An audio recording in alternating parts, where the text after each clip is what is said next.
This is a vision, the People's Market that I've had for about 2 years now. So I'm really excited to be visiting this farm, watching all this coming to fruition in real time. The People's Market, we're just fresh food delivered directly to your door, farm-to-door experience, and that's what it is, an experience. So why don't y'all come on this journey with me, Shaka, my wife. You know, this is a family business, so she's involved too. She's the one holding the camera and making everything come together today. So come and join me and check out Botanical Bites and Provisions. 2013, Yep. before I retired from the federal government, I decided to look into agriculture because we would be coming down here cutting grass all the time. Taxes, and you're not getting anything out of anything other than cutting grass. Yep. And then we'd have little cookouts and things down here. And I said, why don't we launch this into some kind of business? We're talking about retiring. Our income's going to be considerably less. Not that we need a whole lot, but you never know. Yeah. You know, like this gas price thing. Yeah. You don't know where it's going to end. It's terrible. Oh my goodness. And, you know, on a fixed income, you need to have something to cushion yourself. Yep. So we started taking these classes. Well, I started taking the classes at Virginia State. Okay. And they have so many free, they have a new and beginning farmer and rancher program. Okay. So most people get started that way.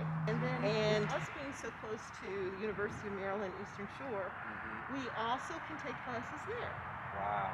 So And do they provide resources too? Like they provide resources. They have extension agents that will come out to your farm and show you exactly what you need to do. Like, you know, I'm not familiar with a lot of the equipment. Okay. You know, when I was growing up, that was a man's thing. You know, driving the tractor and hooking all the implements up. But, you know, they understand now that more women are pursuing careers in agriculture. So, you know, we need to learn those skills too. And it's not like it's taught in high school. Yeah. Fortunately, in my county, they do have an agricultural program because farming in Virginia is something like a $70 billion industry. I'm sure. Or I don't know whether it's billion or million, but it's up there. It's more money than I've ever seen. I'm sure it's in the billions. You know, it's one of those things that, you know, everybody's got to eat. Right. So why not get a piece of the I action? mean, just being here is surreal. Like it's just like for so me, peaceful. and I know for you, it's peaceful, amazing for you and your family. Because I was working in D.C. and you know the hustle and bustle of the city. Yep. The pollution. You know, when I come out here and I smell the air, It's different. It's different. It's totally different. Although we do have a lot of traffic, you know, we're pretty much the last kind of family farm standing on this road. In this area, you know, when I was a child, it was all agricultural. Everybody had. So your family owned this land before you did? My aunt owned this property. Wow. And she's still alive. She's 98 years old. Oh my goodness. And before we went to Germany, my husband and I were both military. She offered us the opportunity to purchase the farm from her.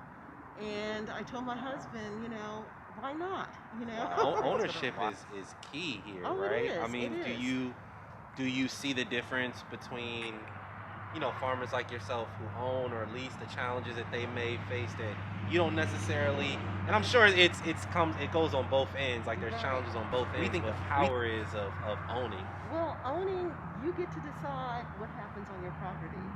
I've talked to other farmers that have leased, and unfortunately it seems like when those farmers seem like they've got their act together and they're bringing in the money, that's when the owner gets jealous, wants to up the rent, or wants to terminate the lease at the time that it ends, because they figure that they can do the same, replicate whatever that farmer's doing, and you know, take it back and make more money for themselves. You know, that's the control issue.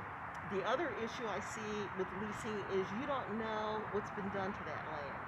You don't know if people, you know, applied toxic chemicals on that land to, you know, sort of organic farming. We're not organically certified, but we practice a lot of the organic, you know, we try to practice organic principles on our farm because we believe that, you know, we're just here on this earth temporarily. We're sojourners through this system. And we need to leave the land inhabitable and, you know, in a state where the next generations can come and pick up and still grow healthy and provide for their families. There you go. My aunt got up every morning, she and my uncle Alton, and they commuted to DC for their jobs. Wow. And when she decided to retire, she wanted to come back home because my father was still alive at that time, and his younger brother, they lived, 2 houses apart, and so, our family nucleus was in this area. And in addition to that, they had grown up in the Lake Anna region. And my great grandfather had like 160 acres that they still owned collectively as a family. Wow. And it's still in our family today. So what we've done is we've talked to my brother and sister, and I said, we're going to do agroforestry. And that's how we keep the land together. So what we do is we grow timber, because everybody's wants to build something, and There's they need houses timber. being built. Right, with some of 300 our houses trees. being With built some right of our down the trees. street. And so we did a lot of research, and because of Virginia State, we understood that there's grant money available for people who do agroforestry. When we harvested our trees, we went to the Department of Agriculture and said we wanted to replant, so there was money for that. When you replant, there are invasive species that will come along and try to take over that growing space, like kudzu or whatever. So they said, the forest ranger went through and he says, oh, you're getting all these competing seedlings, so let's go ahead and spray. There's money for that. Wow. So, like we pay 25%, and, the state would pay the other 75%, because they don't want that land to erode without the trees. And then the trees also protect what? The Chesapeake Bay. Truly, So yeah. we want our weather source to stay clean, and how do we do that? We help farmers do those kinds of things. Wow. So every 15 years, we can harvest that timber for a substantial amount of money. Oh, yeah, I imagine. Right. So, it becomes a source of revenue. Yeah. And it's passive revenue, so it's not taxed the same way, So you got a regular 401k of trees just sitting Right. somewhere. And that was one of the things my father was big on impressing upon us, that, land is sacred. Land is something that always increases in value. There's no way I could purchase this property now. I have developers that will come up to me, we'll be out here cutting grass or planting something. You want to sell this land? Name your price. Who tells anybody, name your price? Right? And to be like an educational resource for our community. Our community. Yeah. So, with that being said, are you like partnering with local schools? I am. I have a group of kids coming next Saturday from Northern Virginia. We as Black people, we need to share, and we need to take advantage of a lot of this technology.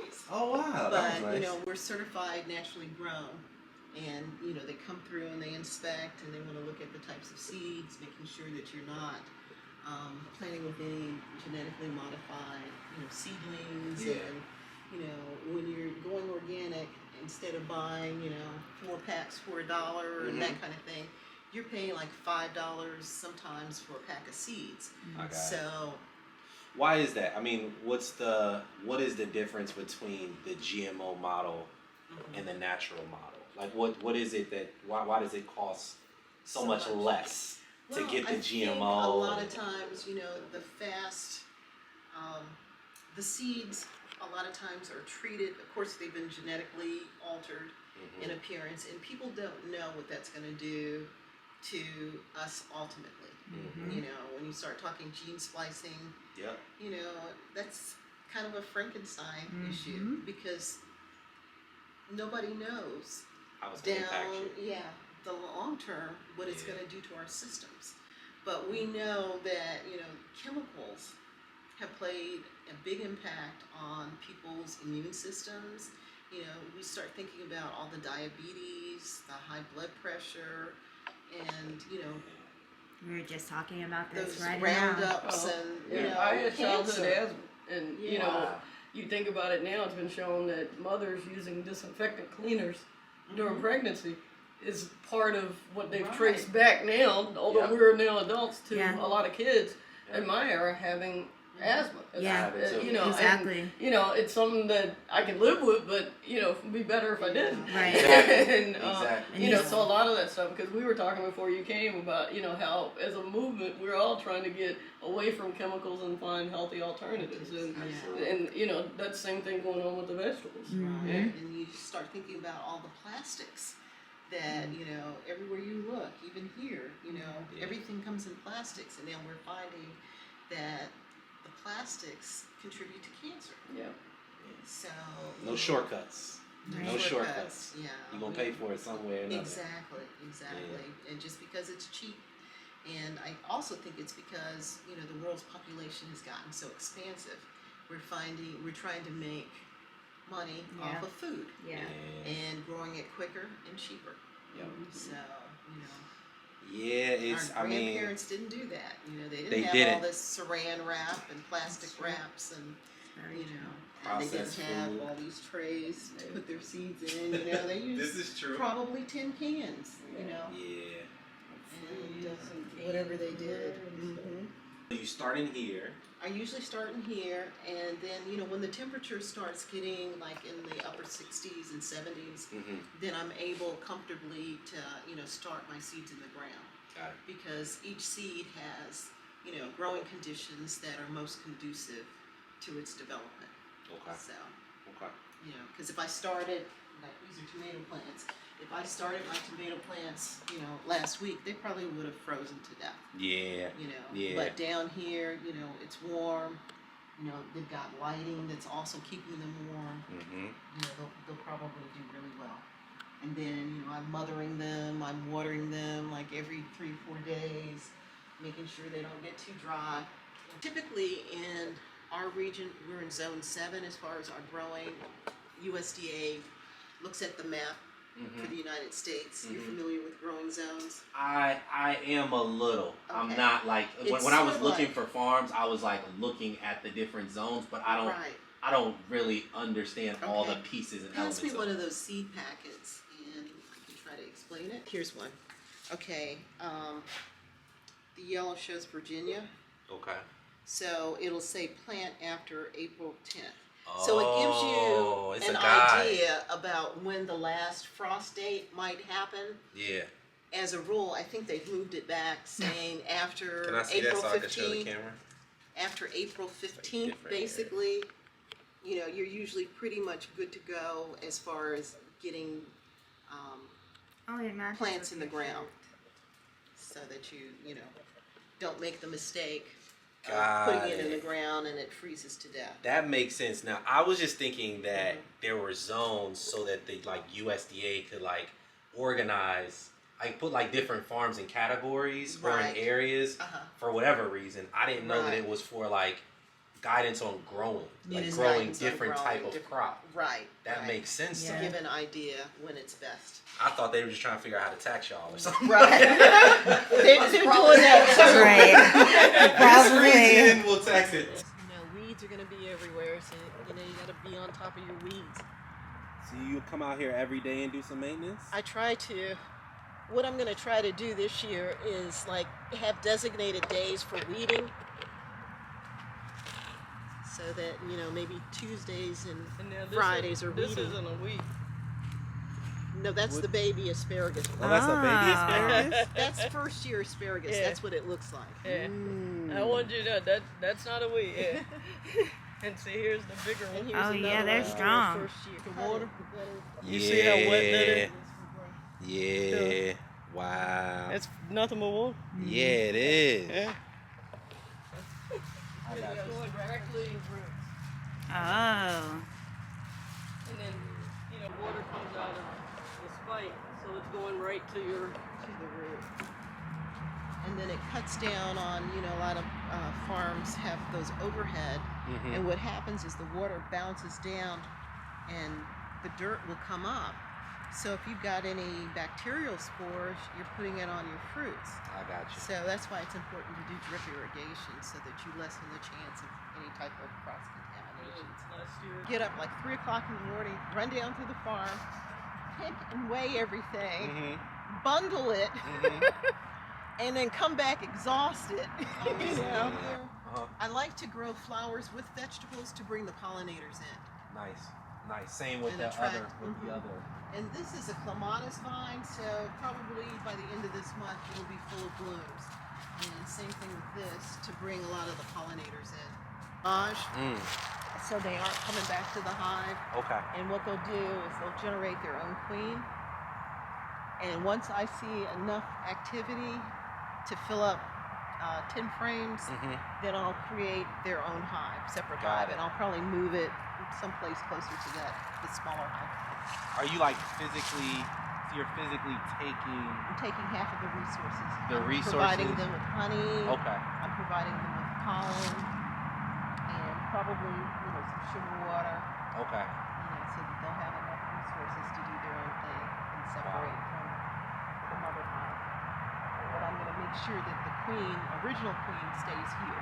Got it. So How do you do everybody- that? Like, how do you get How do you know Who the who's queen is? who? And Oh, those like politics. You This is- gotta be anatomy. Okay. The queen is probably the largest bee in the Okay. hive. So when you do your split, you have to be very, very observant to make sure that you've got a good mix of girls, a couple guys, even though the guys, they're only good for procreation. They don't do and then any they work. die, and then they're done. They don't exactly die. They don't die? They don't. Okay. They get killed. Oh, they get So killed? we kick them out the hive before the winter because they're just mouths to feed. They don't have any role in the system of the hive. I love it. So the whole Beyonce Queen Bee thing Right, is it's real. there's The women a lot rule behind the that. world. There's a theory. That world, women Got rule it. that world. Very good. See? We're just here to procreate, and then Yeah, kick them out. the Yeah. queen is the ultimate. Well, without her, Right, there's no There's organization. nothing. There's chaos. You can put it's a two frame. once you pull the frames out, you put them in You here. put them in there, and then you crank. He Okay. says we're too old for that. He wants the Look, electric you motor. look. He said, I'm not doing that. So our bee club that we belong to, what they usually do is have a honey harvesting date Oh, where everybody can bring their frames, and they have one of those commercial, Got it. electric. Like, turn some music on. And... I got a But feeling work the out. motor gonna show up one day. Yeah, I'm sure. I'm supposed to buy the motor to go with this to make him happy, so we don't have to go. This is cool though. That is cool. Yeah. So that's essentially how you process the honey. Right. Okay. Well, first you take a hot knife because it has a wax coating over Got top it. the honey, and you shave that off, and then the honey will start dripping, and then with centrifugal force, it'll fly to the walls. It's a very sticky day, and bees will love you because they know they can smell that honey no matter where they are. So you can plan on getting stung a couple times that day. Okay. That's okay? You could just get stung. That's no big deal? You kind of get used to it after a while. I stay away. You don't wear the suit? You don't wear like the suit? But it's hard to do everything you need to do in the suit. Oh. So you try to make sure Prepare you're yourself. inside. Okay. And that when you bring those frames in, you've got to kind of shake and make sure the bees are off. Gotcha. But one or two are gonna get in. They're gonna and be there. hitchhike, along Okay. because it's so sweet, it's so delicious. Yeah. And you're taking that's theirs. You're taking their You're stash. taking their stash. Exactly. We're gonna have to get you for that. All right. So just left Botanical Bites and Provisions. When I tell y'all that this was like a spiritual experience, like just spending time with Anita, hearing her story, hearing her family story. She bought this land from her aunt, so it's stayed in the family. So it's super powerful just to see, generations of Black folks keeping land in the family, taking care of the land, continuing to just keep that tradition of being a farmer and growing here is powerful. And her spirit is amazing. Sherry, her sister-in-law's spirit, amazing. So, you know, this work is really, it's doing more for me than I thought it would. It really is. So it's so meaningful and it's so impactful, and you know, I hope that it has the same type of impact on the people that we feed, to the people that we nourish, and you know, I'm looking forward to this just having a great impact, and really just changing people's lives, because it's changing my life. I didn't plan on, you know, building relationships with folks the way that I am, but you know, just spending time with Anita was, I mean, her strength, her power, her resourcefulness. Shaka was just saying how resourceful she is, how willing she is to just continue to learn, and generous. I mean, she sent us home with honey and garlic and asparagus, and told me about USDA grants and things that I didn't know about. So, you know, this stuff is invaluable, and this is the power of, you know, folks like us, you know, supporting each other, Black folks supporting each other, just trying to move our community forward, and really just trying to move humanity forward. So the People's Market is just getting started. I'm so excited and so inspired by these people who I'm interacting with, these humans I'm interacting with. They are showing me what humanity is really about. So, yeah, here we go.